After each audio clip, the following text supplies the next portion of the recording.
Where do I begin? Our story begins at Paris's premier international airport, Charles de Gaulle. Okay? Now, normally I'm an experienced traveler, as some of you may know. I'm somewhat of an experienced traveler, and usually as an experienced traveler, I like to get to the Charles de Gaulle airport early because I know, no disrespect to France, I love the country, but Charles de Gaulle airport is one of the worst in Europe. It's a major hub, but unfortunately, due to, I think, like a lack of interest from the managers of any of these companies, where they just refuse to hire additional people. And I feel like in France, you just have to always hire more people because everyone is doing work very slowly. Okay? It's just the pace that you have to adjust to, and therefore you have to hire more people. There's always like work stoppages and stuff like that.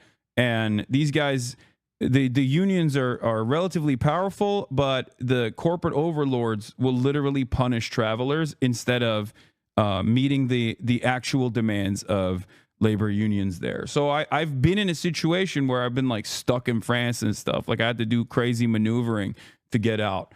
So I knew that. And because I knew that, I was like, I'll go 3 hours early. It's something that I never do. Usually I'm actually very slow. But this time I was like, I'll go 3 hours early and everything will be fine. I was already worried that I was going to have issues coming into the country. I had joked about it already. So I was like, at least on the one side, like leaving the country of France will not be that big of a problem.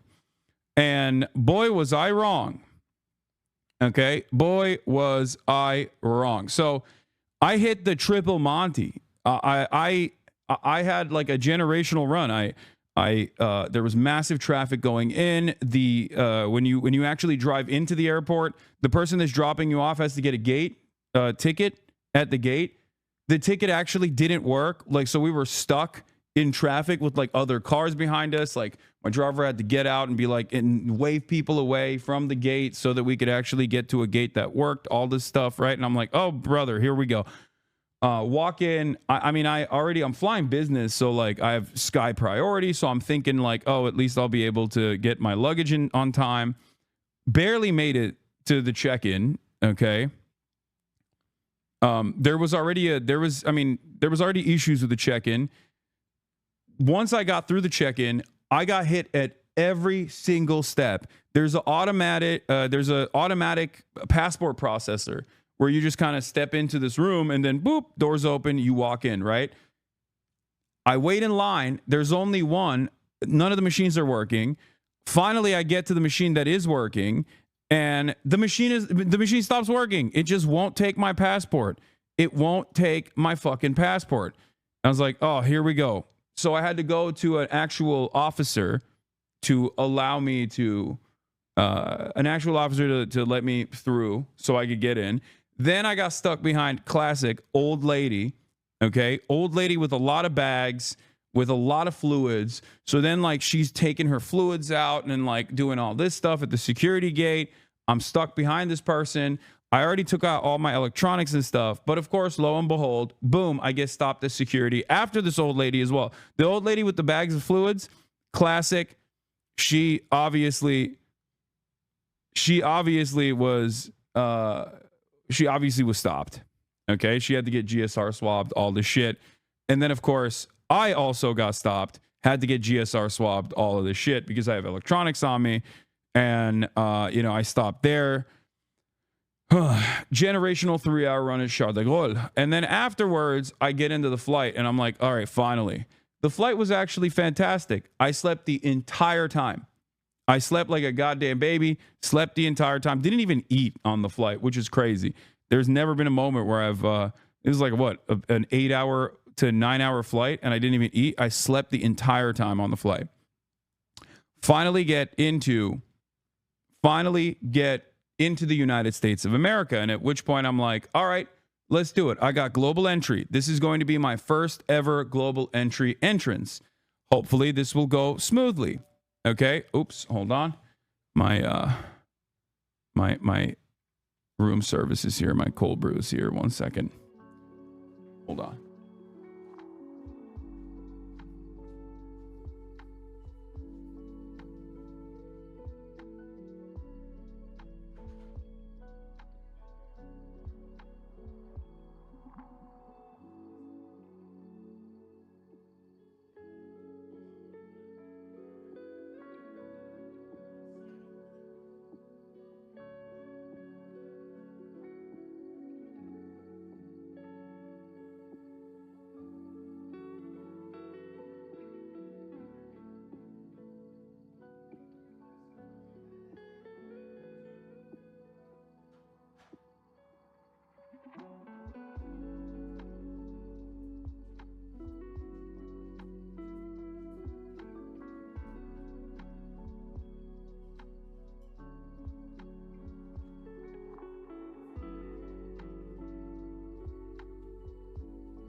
Where was I?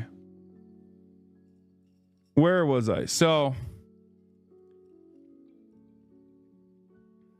it's the worst cold brew of my life. Okay. It is what it is. So global entry, first time ever. Okay. First time ever getting into global entry. I got it after my brother yelled at me over and over again, telling me you gotta get global entry, whatever. Right. I get to the global entry line and they're processing everybody expeditiously. You walk up, boom. You walk up, immediately they take your photo of your face and you walk in and there's a customs person there, cop there, just basically waves you. Okay? And they do that over and over again. It gets to me. Take a photo. Boom. Walk in. Instantly. The Customs and Border Patrol agent goes, "Step aside, sir." I was like, here we fucking go. All right. She goes, "Step aside, sir. An agent will come in and take you to another location." I was like, is that proper protocol? It's like, sometimes it happens. I was like, okay. And I knew at that point, I was like, okay, I'm texting like family. I'm like, this is happening. I'm texting my manager. You know, I was basically I got Lolo on. I was like, listen, you know, I'm going in. All right. I'm freaking going in. It's who knows how long this will take? Who knows what will happen? And I had already heard like horror stories from people. There was like that one girl on TikTok that had talked about this. And I thought to myself, all right, it's done. It's happening to me as well. It is what it is. You know, am is real high. I'm about to say am is real high multiple times to get these guys off my back. So I'm waiting in the corner. This Latina ICE agent comes up, picks me up, takes me to this detention center. I sit down, fluorescent light bulbs, the whole nine. Okay. They have benches in the back of O'Hare Airport where there's like a detention area. Okay. There's a detention area. I'm sitting there. There's like a bunch of terrified families. Okay. There's an old lady in a wheelchair. There's like a mom and daughter behind me. There's some like random dude in front of me. And the way it works is there's a back door, right? And they take your passport, they go to the back door. You don't know what the hell's going on in there, but they sometimes come out and they just say someone's name with their passport in their hands and they go, "You're clear to leave." So they basically, when they bring you to the detention area, they, I guess, do some kind of surveillance on your background to figure out if you are, if you're going to get harassed even further or if this level of harassment is fine. Okay. And I asked and I looked around at all the passports that people had to see if there were other American citizens. And lo and behold, at least in the area that I was at, I was the only American citizen. There was another guy that actually had an American passport as well. But like, because I asked the terrified family behind me, I was like, "Hey guys, if you don't mind me asking, like, do you guys have an American passport?" They were like, "No." So it turns out it's just they're terrifying the shit out of mostly non-American citizens. Okay. But apparently they're also interested in trying to terrify American citizens as well. So they're just like coming in and out. They get this lady in a wheelchair out of there, which I thought was so insane. Old lady in a fucking wheelchair is in the ICE detention area, and they come out with their passport and they're like, "Here, you can leave." Okay. So that's one thing, right? Like, I've had secondary searches and stuff done to me before. I've had I think it's called the quadruple S. Like, they put the SSSS on your boarding pass, and you always get checked randomly when you get hit with that. Like, that's happened to me a lot in the past. I get GSR swabbed all the time. That stuff is normal. I've experienced that quite a bit. Okay. But this time I didn't even have the quadruple S on my boarding pass. So I was like, all right, it's probably fine. So I wait. Finally, this agent comes out, says, Hasan Piker. I'm like, that's me. Coming with me. I'm like, oh, brother, here we go. They take me to this back room. Okay. And the back room is not great. Everything, the back room is designed in the most hostile way I've ever been inside of a room. The vibes are really fucked back there. Everything is fluorescent light bulb. Obviously, but they had these two seats that were firmly planted into the ground. Okay, they were complete metal. They were like tiny stools, very uncomfortable, with like braces on the side so you can handcuff someone to them. Okay, and there was also a seat for like a lawyer. So I sat down on the lawyer seat on the corner to establish dominance because I've watched too many JCS interrogation videos and I knew I had to have command over the room. So I didn't sit in the cuck chair. Instead, I sat in the lawyer chair and we got to talking. And let me tell you, folks, the TikTokers that talked about being detained, they were right. It was an insane fucking situation. So, it's very obvious that they knew exactly who the fuck I was. It's very obvious that they knew how to like navigate the conversation, and it was a really, really interesting conversation that took place. It was very cordial. Okay, it was very cordial, which I noticed. I thought it was strange how cordial it was because I've had run-ins with like cops in the past. I've had run-ins with feds in the past. Well, I guess the FBI was very cordial as well when I had some talks with them in the past. But overall, I was not expecting CBP agents to be cordial. I will say that. Okay. Now, having said that, the entire process is supposed to be intimidating. So it's fucking bullshit. Like, suck my dick, cordial or whatever. Okay. I think they were being cordial because they wanted me to say something that was incriminating and say something that was enough to justify further detention from that point on. And let me tell you, they certainly did do that. So he knew exactly who the fuck I was, but he was basically like broaching the conversation in a way where it was like free flowing, where in the process of discovery, he was adding on additional talking points. He always made it seem as though he was asking certain things that after discovering in the process of that conversation, he would ask additional questions. So, you know, he's like, oh, what are you doing in Chicago? And I was very revealing. I was like, well, I was in France because I want to take my family out for Mother's Day to France, but I had to come back early from France, even though today is technically Mother's Day, because I have a speaking engagement at University of Chicago.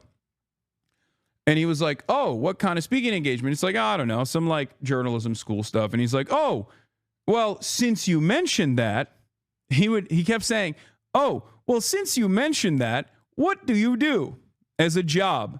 And I was like, I'm a Twitch streamer. And he's like, well, since you mentioned that you were a Twitch streamer, what kind of things do you stream about? And at first I was like, do I just tell him I play video games? Because I don't think this motherfucker's going to believe me if I say I just play video games to him, right? So I was just like, yeah, I play video games, but I also do current events sometimes, drama, internet. And he's like, oh, do you talk about, since you mentioned that, you talk about the things that you talk about, do you talk about the news? And I was like, yeah, I talk about the news. And he kept saying, okay, so when you talk about the news, do you talk about the war? And I was like, what do you mean by that? He's like, do you talk about Trump? And that was the first time where I was like, what the fuck is this question? Like, I literally straight up told him, I was like, why are you asking me this? Like, I was like, what does this have to do with anything? And it was interesting because they, like, the dude asked so many insane questions, none of which is illegal, by the way. I just need you to understand, nothing I have done thus far is illegal, as in nothing I've done online is illegal as of now, if that makes sense. Now, laws may change in the future. and they might actually start prosecuting speech, which I do fear is the goal of this administration. But so far, everything I've done is fully protected under the First Amendment. Okay? And none of these questions are actually valid questions to ask. But I was entertaining it because I didn't want to, I didn't want to present it as being difficult because I didn't want to extend the detention. And two, I actually wanted to see how far I could take it. Maybe it was fucked up of me to do that. Maybe it was not appropriate for me to do that, to play fast and loose with a person that has complete control over my life in that very moment. But I wanted to see like what they were trying to get away, like what they were trying to take from this conversation. And so, you know, instead of just pleading the fifth as I'm supposed to do in situations like this, I just kept giving him answers.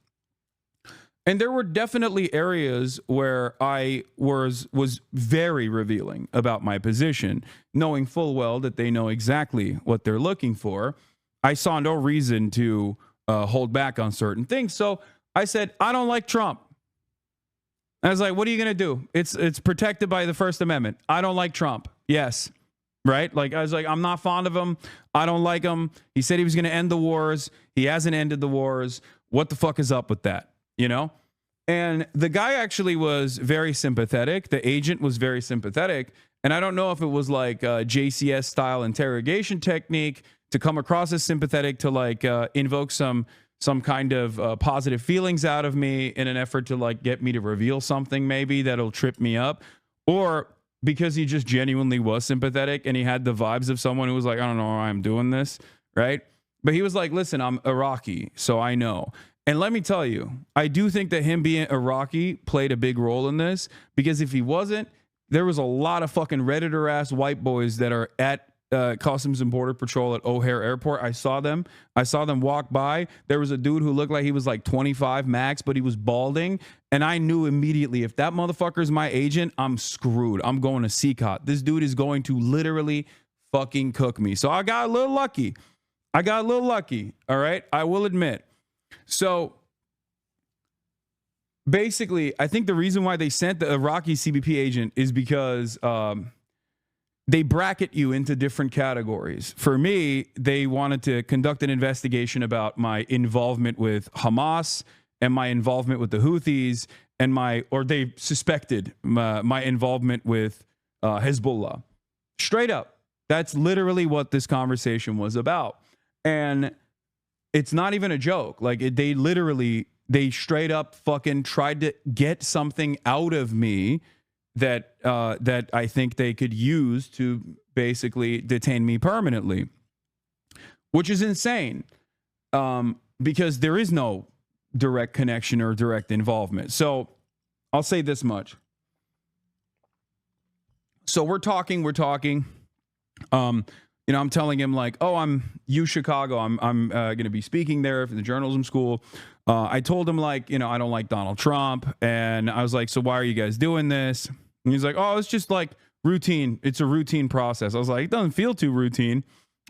And basically my big fear from the entire situation was like, if they were to ask for my phone, not that there's anything incriminating on my phone, but I don't want the fucking federal government inside of my phone beyond all of the times where they probably have been engaging in like warrantless surveillance on my phone or whatever the fuck. I don't like, it's not your business. You know what I mean? It's none of your fucking business. So it's a goddamn free country. Like, there's privacy laws for this kind of shit, right?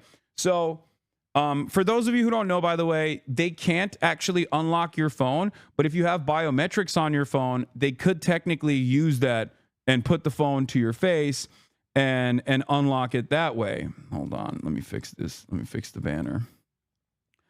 So just so you know, they could technically do that, okay? They could technically do that, but there's a trick.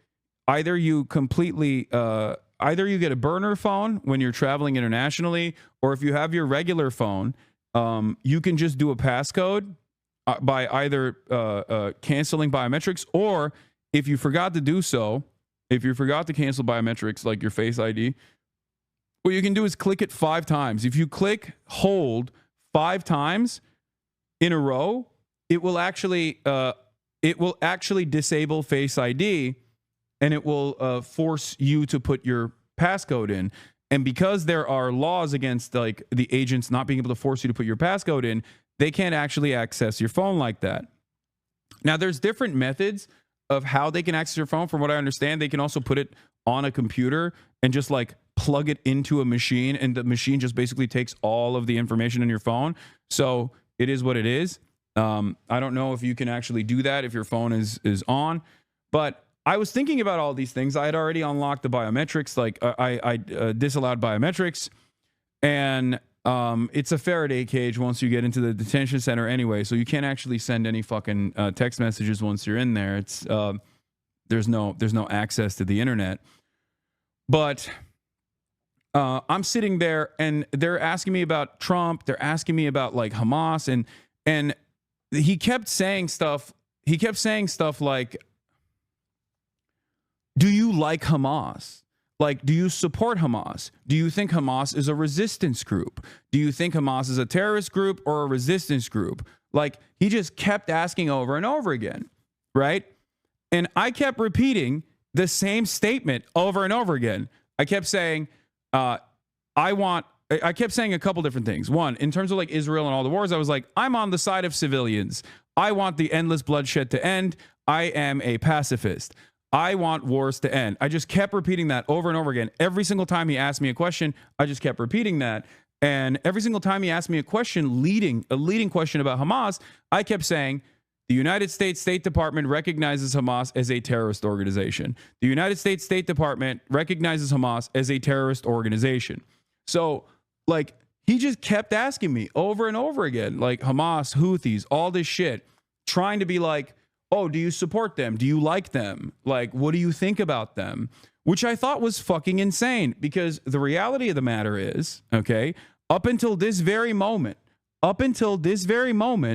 if you were to say, as an American citizen, you stand 10 toes down with Hamas, or you stand 10 toes down with the Houthis or whatever the fuck, they can't deny you entry into the country for that shit. But I don't know what the fuck they're trying to do. So I was like, I'm not going to go beyond it. I'm not going to go beyond just like reiterating over and over again. The American government's position is that Hamas is a terrorist organization. But then he just kept asking me about the Houthis. And at that point, I was like, listen. He's like, well, do you agree with the terrorist designation for the Houthis? And I said, I'm of the Brookings Institute mindset that in 2020, when Donald Trump initially designated the Houthis as a terror organization, that was a major mistake. I talk about these issues from an academic context with humanitarian rights organizations and with academics and with journalists. As a matter of fact, this is perfectly this is, completely protected under First Amendment laws. And therefore, I don't understand what the reason why we're having this conversation is. And I kept saying that over and over again, at which point he just like kind of gave up. But what I thought was really interesting was, and I even followed it up with like, I call balls and strikes. And there are things that Trump has done that I actually agree with. And I'm not shy about saying those things, even though initially he said he was going to end all these wars. He hasn't done so. I think these wars are unnecessary. They're costly. And a lot of civilians die in the process. I don't think it's appropriate. I think it's very inappropriate. And it must end, right? Like that's my position. But I do think that Trump did a good thing where he implemented a ceasefire with the Houthis. So when he does stuff like that, when I agree with him, I tell him what's what. Like I say it. When I agree with Trump in a decision, I'm open about it, right? So I explained that to him, and I just yapped away over and over and over again. And what I found to be particularly interesting was in the first half of the conversation, it was just like basically a fact-finding mission, right? Try to get me to say something that I think would be of interest. In the second part of the conversation, there were some real actionable items that he presented that depending on how I answer those questions, like I'm fucking going to jail. Because the first stuff was just illegal for him to ask me those questions and completely like completely idiotic and ridiculous. And I think they did it because they know who the fuck I am, and they wanted to put the fear of God into me, not knowing that I'm a stubborn piece of shit and that's not going to work at all. Right. The second half of the conversation was actually like, because he left, went away for like 35 minutes, came back, and then he asked like actionable items. But one thing that I will take note of that I thought was very interesting was the fact that a lot of the shit that like the Ethan Kleins of the world have like cried about over and over again were unironically brought up in that fucking conversation. And I was shocked. Okay. Not like the bleach sword, obviously, but like the Houthi. Like, did you interview a Houthi? It says here that you interviewed a Houthi. And I was like, or was he actually a Houthi? And I was like, he's not. You can look to all of the reporting that came out afterwards and before I interviewed him, that he is not a Houthi, that he is a regular Yemeni citizen. And I said, like, his name is Rashid al-Haddad. He is not even a Shia. And the dude, luckily, again, Iraqi, went, oh, yeah, that's right. That's a Sunni last name. Al-Haddad is a Sunni last name. So he must not have been a Houthi. And the very fact that that was like a point of contention that could have fucking gotten me arrested is insane. And I genuinely, in that moment, was thinking like, these fucking dumbass slop tubers are actually playing with fucking fire. And I even thought about not even mentioning this because I was like, I don't want to give him any sort of like power over the situation. But like, the reality of the matter is 100% the Trump administration is inadvertently working with a lot of these fucking dipshits. These dipshits are playing a formative role in getting people in trouble with the law. Okay? That is literally the case. It was shocking that that was the case, but it is the case. And it's actually very frustrating that it is the case, that this administration doesn't care. That's why they work with Beitar. That's why they work with all these other fucking insane groups. The Barry Weisses of the world actually have motion in this goddamn admin. Okay? So, they're cheering this on over at eSub. Yeah, I know. They can suck my dick. Liberals, by the way, cheering on one of the largest progressive voices in the country getting detained by the fucking Trump Gestapo. Like, what a wonderful progressive audience they have over there. Anyway, they're fucking straight up fascist at this point. So my point is, it's crazy that like these were actual questions. Like, they asked me about my Twitch bans, okay? And I talked about blowback. I talked about how, I said America deserved 9/11 and it was misconstrued. I do have sometimes, I use hyperbolic language and it gets taken out of context or whatever. And he agreed with the blowback sentiment in terms of like the 9/11 stuff. You're dumb. Yeah, no, I told him that. I was like, they asked me about my fucking Twitch bans, chat. It's not even a joke. They asked me about fucking Twitch chat. Like Twitch bans. Not Twitch chat, but Twitch bans. The other Twitch ban he asked me about was the last one that I got banned. And I explained to him like, this is, man, you really talk way too much. Lawyer will be pretty upset at you. Dude, what are you talking about? I know that under normal circumstances, I'm supposed to say, I want a lawyer. I don't want to talk to you. But nothing I'm doing is illegal. And I also wanted to see what would happen. Do you understand? I wanted to see what would happen. I wanted to actually see this experience, which is why instead of immediately fucking lawyering up, I was like, no, I'm going to entertain this. I'm going to see what they actually are trying to get out of this. And I'm glad I did this because the reality of the matter is, one, I'm profoundly fucking privileged. Okay. Remember, I'm a public person. And also, I have enough money to be able to fight back against this sort of thing. And they know who the fuck I am. So obviously, the reason for why they're doing that is, I think, to try to create an environment of fear to try to get people like myself, or at least like others that would be in my shoes that don't have that same level of security, to shut the fuck up. And for me, I'm going to use the privilege that I have in that moment to try and see what the fuck they're doing. Okay? Because every single thing that they ask me, trying to get me to say something like, oh, I support Hamas or whatever, is literally not allowed. Like, they are not. What the fuck do you mean? Like, why is this denying me entry into the country of my birth? Like, this is my birthright. I'm an American citizen. You can't just stop me at the fucking border and be like, what's your opinion on Donald Trump? You're not allowed to enter the nation. Like, that's fucking bullshit. So, that was the first half. Like I said, they asked about the Twitch bans. They asked about like the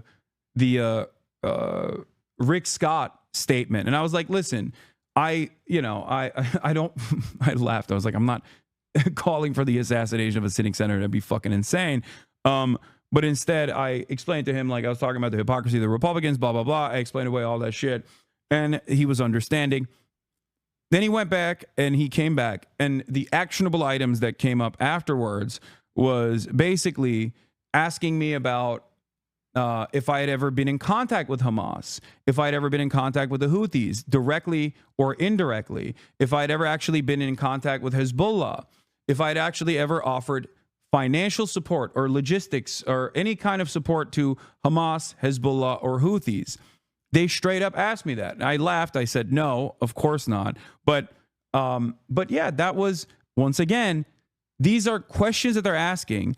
But one thing that I thought was really interesting was in the actionable side of things, they also asked, have you ever interviewed a member of Hamas? Have you ever had a communication or correspondence with a member of Hamas, Hezbollah, or the Houthis?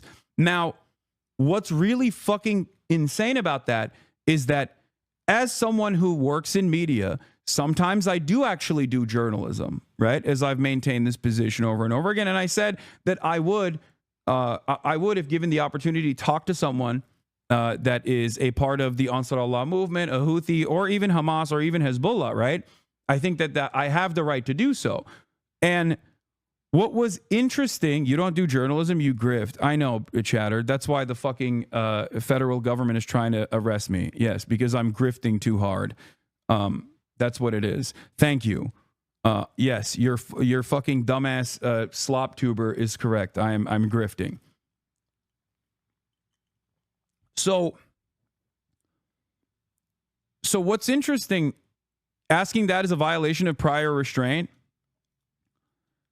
So that part, like, those are the questions that are like actionable, right? Like, those are the ones that if you say, how do you even classify a member of Hamas? It's not like even Hamas issues passports. Yeah, it's ridiculous, right? But that is the part where they were like, if you answer yes to any of that, that's when, there's like actually illegal stuff in there.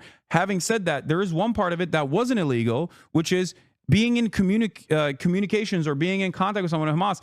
Like, that is a part of journalism you actually can do. It's fucking ridiculous. Like, you can interview ISIS. Like, what are we talking about? The notion that this would be an issue for the Customs and Border Patrol is fucking ridiculous, okay? I mean, Donald Trump is in contact with Hamas. He had a fucking envoy directly talk to Hamas a couple months prior. He's in direct contact with the fucking Houthis. Like, what are you talking about? And so is Dropsite. Like, the idea that this will deny you entry into the country is fucking bullshit. Like, what are we talking about? What do you mean? Like, what kind of insane double standard is there, right? And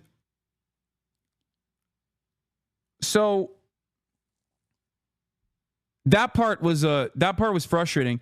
And the interview, interrogation, whatever you want to call it, that basically ended with me asking, like, so what is the purpose of this? Like, am I being detained? And because I was like, you know that I'm going to talk about this. I was like, a lot of people have talked about this, like, detainment structure. And he was like, yeah, people really exaggerate. The people really exaggerate how these things go. And I was like, well, it is not a great situation to be in, like, what do you mean?